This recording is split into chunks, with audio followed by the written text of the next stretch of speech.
সুপ্রিয় দর্শক আসসালামু আলাইকুম। আজকে আমার লাইভে ফার্স্ট যে ঢাকা গাবতলী থেকে আমি পাংশা যাচ্ছি, ওই বাসের মধ্যে শুধু আমি একাই যাচ্ছি। আপনারা দেখেন আমাদের ড্রাইভার সাহেব আছে, আমাদের হেল্পার সাহেব, সুপারভাইজার সাহেব, আর একটা যাত্রীও নাই। তো আসলে আমার লাইভের ফার্স্ট এরকম একটা। তো বিষয় কি আঙ্কেল? বিষয় যে ভরে আসলাম, খালি যাচ্ছি। ও ভরে আসছেন খালি, মানে এদিক থেকে আর কেউ যাওয়ার মতন কেউ নাই? আপনি একাই? আমি একাই। আপনি একা না থাকলেও আমাদের খুবই খালি চলে যেতাম। প্রিয় দর্শক দেখেন যে আসলে আমার লাইফে আমি অনেকবার ঢাকা আসছি, কিন্তু এরকম কোনো দিক আছে না। তবে ওই দিক থেকে যাত্রীর খুব চাপ। হ্যাঁ, ওদিক থেকে মানে আপনারা গেলেই আপনাদের গাড়ি করে যাবে। যাই আবার ফেরত আসবে।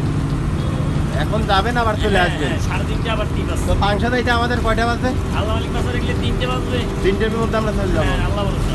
প্রিয় দর্শক আপনারা আমাদের সাথে থাকবেন, এবং আসলেই খুবই ভালো লাগলো। এবং আসলে তো আপনার এতে যাইতে তো আপনার প্রায় 10,000 টাকা খরচ হবে। এইটা ওই আপ ডাউন করে এইখানে তো এক সাইড কিছু বাড়তি ভাড়া নেওয়া হয়। ওই তো এখন তো আপনার আসার সময় তো 700 টাকা করে ভাড়া নিচ্ছিল না, 600 না, 700 টাকা করে নিয়েছে। হয়তো কারোর কাছে 50 টাকা কম নিয়েছে, বা কারোর কাছে 100 টাকা কম নিয়েছে।